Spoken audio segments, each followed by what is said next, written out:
have job experiences that changes our life completely. There's this one specific one that was a pivotal moment in my life. This is when I was struggling in school. I fucking hated chemical engineering. I came to university as a chemical engineer. My dad was one, so I thought I'd be one because he had a sweet job. He always traveled a lot. He was always moving, going from country to country. So I thought it was a sweet job. So I wanted to just study and be like him. So until I realized it was not.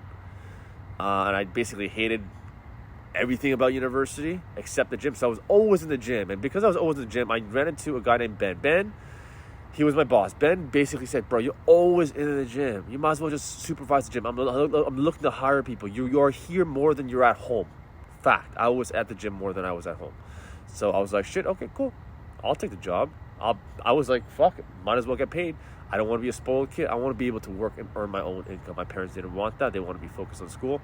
But I wanted to be able to stand on my own 2 feet and pay for myself because I wanted the value of making my own money. So I began to supervise gyms in my university, and I did that for about 4 years. The beautiful thing about the university gym was there was two. There was one that was a fucking dungeon. I mean, it was a shithole. It was a complete shithole. It was literally a hole in a wall. We're talking about it was the size of a McDonald's layout, a Tim Hortons or Harvey's, whatever it is. A typical fast food joint. Wasn't fucking massive. I'd say about 15 meters by 15 meters squared. You go down these stairs, you take a left into a hole in the wall, and there was no windows. It was basically a renovated, basically basement kind of thing, and it had fans on each and every single corner. So whatever, the only air that would come in is the way you go out, one way. And it was a stinky ass gym, but it was one of the best gyms ever. It was more so a high performance gym. A lot of nerds, a lot of varsity guys were picking up some heavy ass with steel. Well, everything was steel there. Anyways, that was one of the gyms. The other gym was more of sort of corporate gym. Beautiful gym. I mean, lights like these, like in the back when the sun would be rising. We're talking about, it was like a warehouse style, but it was renovated. Floor to ceiling, glass windows. The light would be beaming first thing in the morning. I used to open the gym up, and fuck, it used to look so good. That was no moment. Those were the moments I was just super grateful just to be alive and just be in the gym. I used to come to the gym, have my breakfast. First thing in the morning, I used to open up the gym.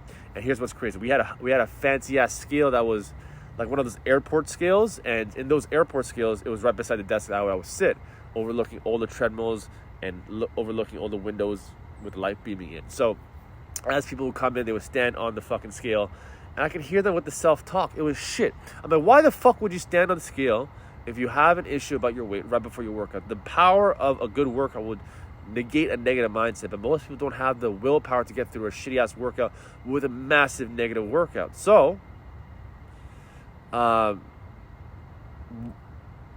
people would come to the gym. The first thing they do was stand on the scale, and it was like clockwork. I was like, that's when I realized humans are a bunch of patterns. Pattern recognition. I realized a bunch of habits. They come into the same shit. Oh, I should have not drank last night. It must have been the burger last night. Ha ha ha. They look at it, and their faces drop, and then they go start their workout.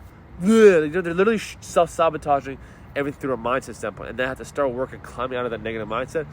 The reality situation, if you get yourself out of that negative mindset, it's probably one of the best workouts you're ever going to have, but most people don't have the willpower to get through that, so they shot themselves in the fucking foot. So I recommend, if you ever, just a little piece of advice, don't ever do that. Don't ever fucking put yourself into such a negative mindset that you got to climb yourself out. The stronger you get, the more ability you're able to, A, not give a shit, and B, override that negative mindset. The more force and more energy you're able to produce from a physiological standpoint, the more negativity you can overrun. So if you're weak, frail, skinny, out of shape, soft, it's going to be harder to go override negativity. But as you get stronger, you become like bulletproof. Anyways, so we had a scale beside us, and it was more so like a big corporate gym. I used to open the gym up, and this is where I kind of realized body weight fluctuates like a motherfucker. So I used to bring my breakfast. I used to have 2 everything bagels and cream cheese and a chocolate chip muffin, double or triple from Tim Hortons, and I used to have a protein shake and sometimes maybe some food on the side. And by the time I start my shift at 7 a.m. and closes, I finished around 11:30 to 12, about 5 hours. I used to gain about 4 pounds of weight, body weight. My weight fluctuates like a motherfucker. So I already knew from that moment that weight is just so subjective. You learn to get a range, and I learned to just not get too absorbed about body weight. Most people have a fear of gaining weight. I had a fear of losing weight. I didn't want to be a lighter weight. It's the same fucking fear. Pain is pain. Fear is fear.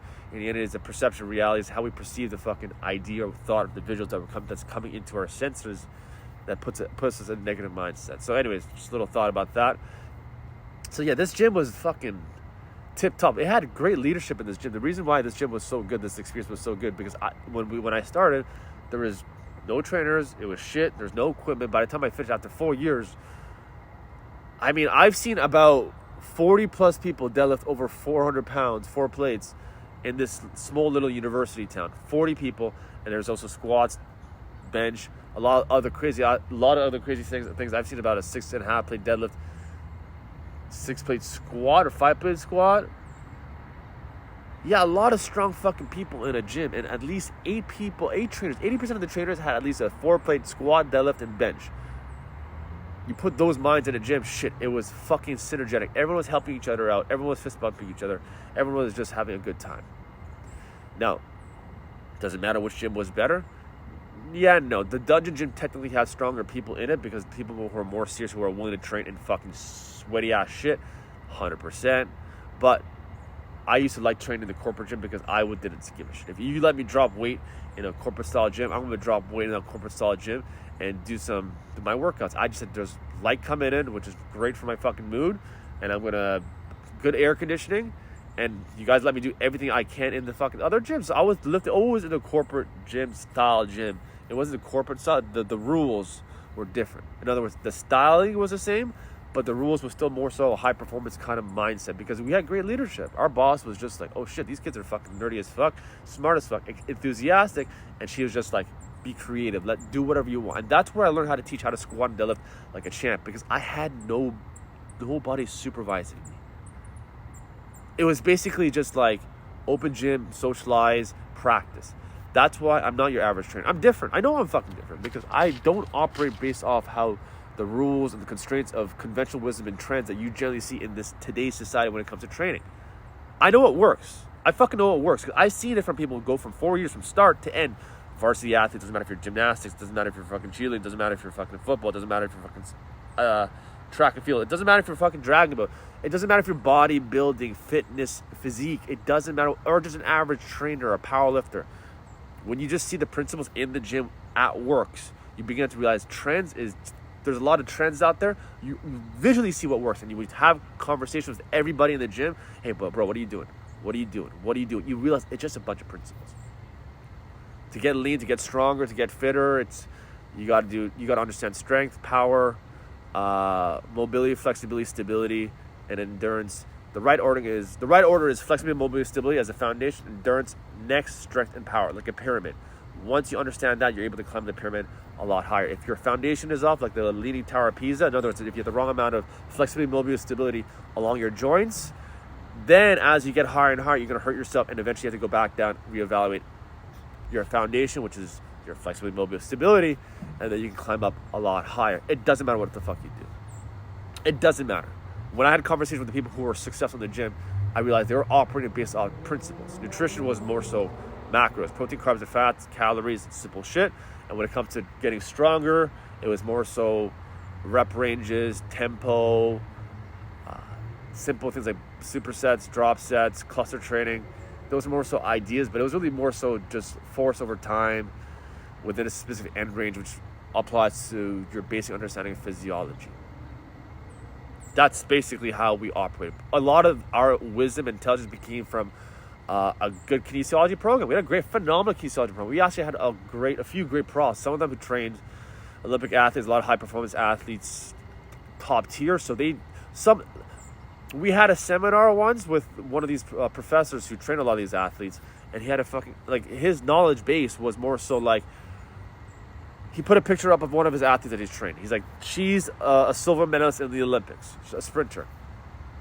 We all know how to make great athletes, but how do you turn a silver medalist to a gold medalist? That's the question. That's the level of knowledge and wisdom that was embedded into us trainers. It wasn't a fucking fluke that 8 trainers had at least 4 plates of squat, deadlift, bench, plus more up to 6 plates of squat, deadlift, bench. And this is at a lower body weight. A lot of them weren't massively big. It was a strong fucking gym. Till this day, I have yet to see a gym like this. There's one downtown Toronto, probably stronger numbers pound for pound, but as like a net sum across the board, this gym was just on a different level. People were just socializing. This is pre-Wi-Fi. This is when Wi-Fi was the beginning, maybe. So there was less texting. Instagram came at the very end. So it was just a different breed of people, 100%. And the mindset was different. The mentality was different. The ability to learn was different. And my ability to train people how to squat and deadlift was fucking different because I had nobody tell me how to fucking operate. That's why I walk around with a bit more arrogance. A lot of this, what I'm telling you, is because I've seen it. I've seen it. I don't believe any trends. When a lot of people come up to me and they get offended by my, like, this is what works. I've seen it.